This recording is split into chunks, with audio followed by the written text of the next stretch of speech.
What's up guys, Taylor from BSF here. Welcome to today's video. Today we're going to talk about how to eat for weight loss and what nutrients are most important. Let's get into it. First, we're going to go over the three main macronutrients, protein, carbs, and fats, and why each one is important in their own way. Next, we're going to go into fruits and veggies and talk about how they differentiate from the macronutrients and why the micronutrients and the fiber in them are so important. Then we're going to go into your refined and your whole grains and talk about how you can best incorporate them in your diet. Then we're going to talk about which carbs are going to be your good carbs and which ones are your bad carbs. We're going to talk about which fats you should incorporate in your diet and which ones you should definitely not incorporate in your diet. And lastly, we're going to talk about how you can make better protein options to suit your goals. Let's get into it. If you've ever tried eating healthy, then you probably heard about something called macronutrients. Macronutrients are the calorie-containing nutrients that we consume, which is why it's so important to properly manage them when you want to lose weight. The macronutrients that we consume are proteins, fats, and carbohydrates.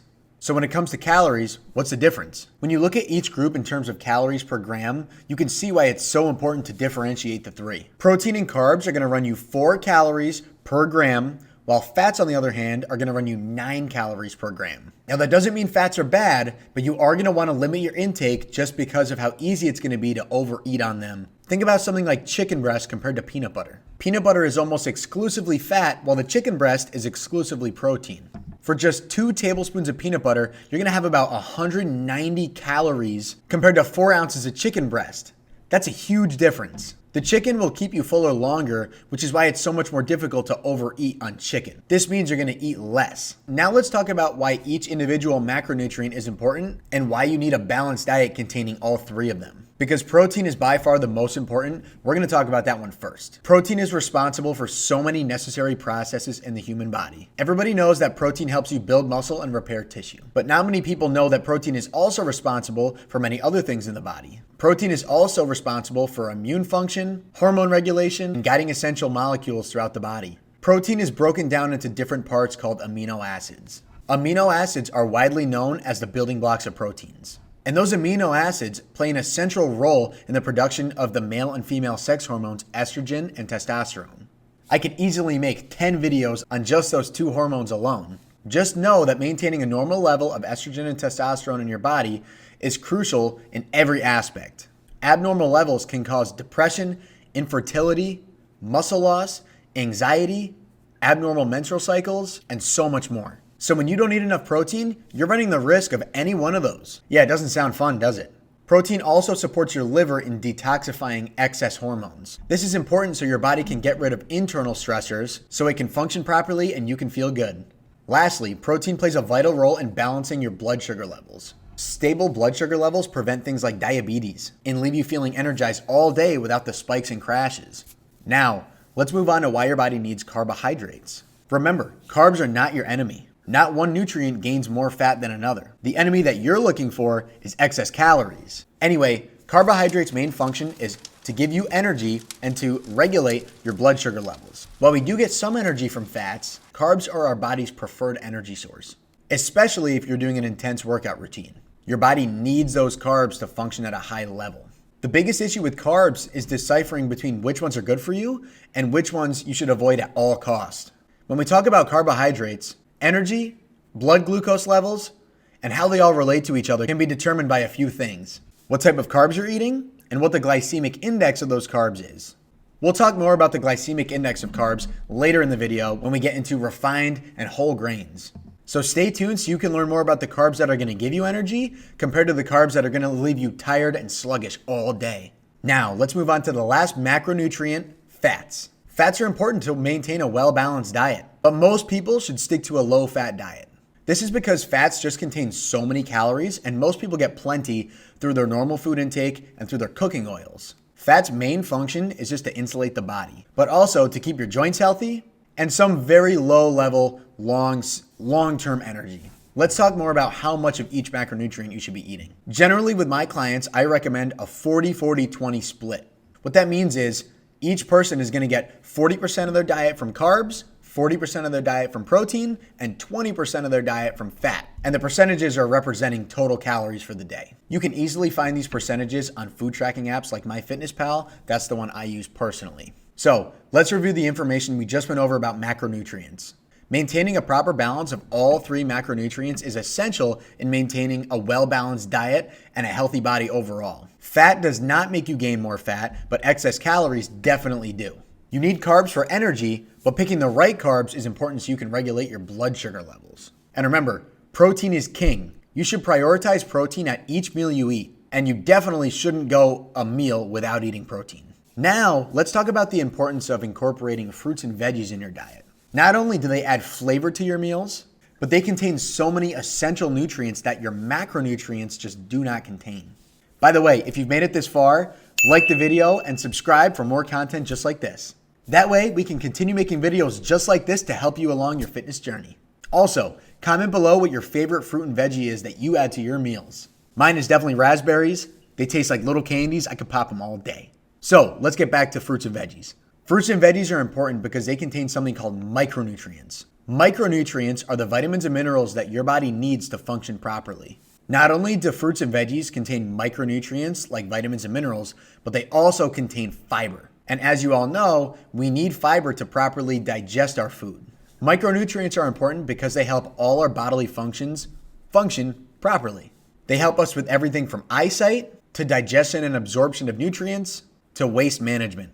Think of micronutrients as the little nuts and bolts that hold your car together, but for your body. Micronutrients are also essential because they help your body absorb all the nutrients from the macronutrients that you eat. So, your macronutrients, like your proteins, your fats, and your carbs, should be paired with your fruits and vegetables so the vitamins and minerals can help your body absorb the protein, fats, and carbs from those nutrients so you can actually utilize it. Remember, you can't have one without the other. Both macro and micronutrients are just as important for maintaining a well-balanced diet and proper health. So, like we talked about before, fiber is essential for maintaining a proper digestive system. But, as many people don't know, when your digestive system doesn't function properly, it can lead to a bunch of problems. It can lead to things like bloating, fatigue, depression, lack of energy, lack of muscle growth, and so much more. To sum it up for you guys, a balance of micro and macronutrients in all of your meals equals a healthy and happy body, and a happier and more functional person. Now, how can you actually include more fiber in your diet? Well, after fruits and veggies, the fiber you get in your diet is going to come down to the carbohydrates that you're consuming. Remember earlier, we talked about the glycemic index of carbohydrates and how it affects your blood sugar levels as well as your energy and mood. The glycemic index in carbohydrates represents your blood sugar levels after eating the food. More specifically, how quickly and how high your blood sugar goes is determined by the glycemic index of the food that you eat. Foods that have a high glycemic index raise your blood sugar very quickly after eating food, and they raise your levels very high, which is not what you want. On the other hand, low glycemic index foods raise your blood sugar only subtly and over a longer period of time. That is what you want. That results in a more gradual raising and lowering of your blood sugar levels, which results in more stable energy throughout the day with no spikes and no crashes. Also, your lower glycemic index foods do not put you at risk of type 2 diabetes like your higher glycemic index foods do. The higher glycemic index foods result in a sugar rush type feeling, which is actually just a spike in your blood glucose levels, followed by a massive drop in energy, which is also a massive drop in your blood sugar levels. This leaves you feeling lethargic, tired, and reaching for that afternoon coffee or more sugar. Now you might be thinking, how do I know which carbohydrates have a high glycemic index and how do I know which carbohydrates have a low glycemic index? Generally speaking, your refined grains are going to be your higher glycemic index carbohydrates. On the other hand, your whole grains are going to be your low glycemic index carbohydrates, which are the better of the two. Now, let's get into more specific examples so you guys know exactly what the heck I'm talking about. First, we're going to start with refined grains. Refined grains are stripped of all their nutrients from the manufacturer. This means that while they do contain less calories, they don't contain any of the essential nutrients that our bodies need. And they definitely don't have any fiber. Think of these as just empty calories. While many of these foods taste great, they're definitely not good for your body. Here are some examples of refined grains. You have your white bread, your pasta, pretty much any pastry, crackers, chips, and pretty much anything that comes in a box is going to fit in this category. Refined grains not only contain no nutrients, but they also usually contain lots of preservatives and chemicals. They also usually contain plenty of trans fats, which are terrible for you. Now that we went over the bad refined grains, let's get into the good whole grains. Whole grains typically contain all their natural nutrients. That means they're going to have all their vitamins, all their minerals, and all the fiber. While whole grains do contain more calories than their processed counterparts, the calories are due to the nutrients in the food. These are nutrients that your body needs to stay healthy.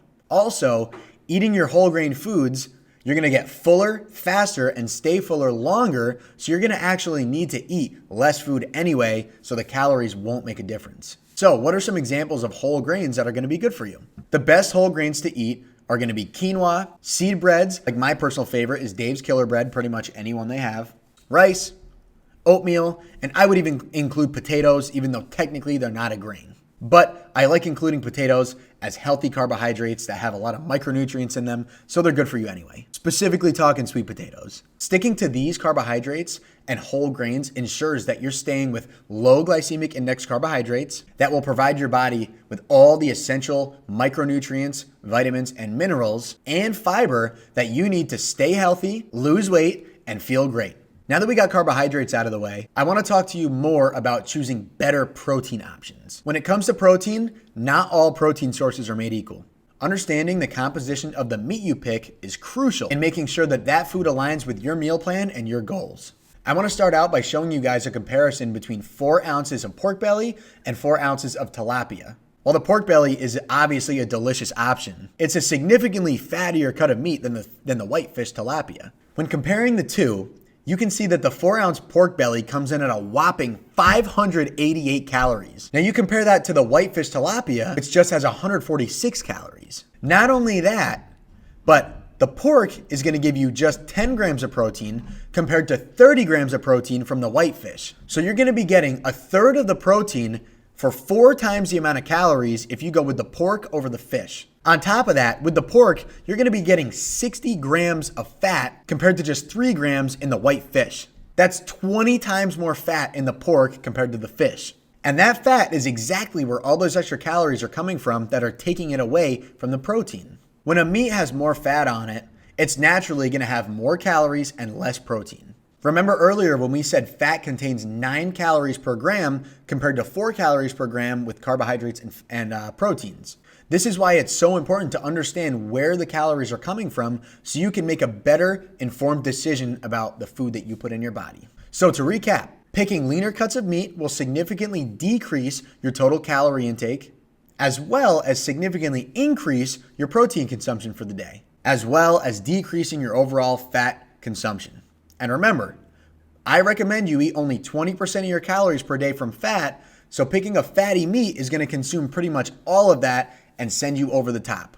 This will allow you to eat more food for less calories, leaving you fuller for longer and eliminating any of those extra cravings that you might get. Oh, and by the way, those calories were before adding any sugary sauces to that pork belly. And you know that meat is asking for some barbecue sauce. All right, I know we've gone over a ton of information already, and I hope I didn't go too fast. Remember, always feel free to go back in the video and rewind to catch up on things if you might have missed it. And you can always rewatch this video in the future. The last thing I want to talk about is the difference between your good fats and your bad fats, and how you can find them in the foods that you eat. When we think about bad fats, we're looking for saturated fats and trans fats. These are both clearly listed on the food labels on every product you're going to find. Saturated fats are fats that are stored as a solid at room temperature. Like when you drain the grease out of your beef, forget to dump it, and find it in a nice coagulated clump on your counter the next morning. That's an example of saturated fats. These fats are mainly found in animal proteins, like the fatty meats that we talked about earlier. While these types of fats should be consumed in moderation, you should be aiming for the leaner types of protein anyway, so including them in your diet every now and then is totally normal and a way to maintain a healthy balance in your diet. Again, to avoid the saturated fats in your proteins, stick to leaner cuts of meat like chicken breast, white fish, and beef that's around 93.7. Now let's move on to trans fats. Trans fats are exclusively found in our processed foods. Your daily intake for trans fats should be 0 grams. Pretty much all fast food you're going to find contains some trans fat, and most processed foods that are in your cabinet in a box also contain some trans fat. Look for this under the fat section on your food label. Pretty much throw out anything that has any trans fat in it. Trust me, you'll be doing yourself a favor. Trans fats not only increase your LDL cholesterol, which is the bad kind of cholesterol, but they decrease your HDL cholesterol, which is the good cholesterol. That means that regularly consuming trans fats puts you at a significantly higher risk of cardiovascular disease, which, as you know, is the #1 leading cause of death in the world right now. Yeah, I know, that's pretty scary stuff. So, how can you avoid eating trans fats? Start by cooking all of your meals at home. Use whole ingredients like animal proteins and fruits and veggies. Think about if you can grow it or kill it, it's probably good to eat.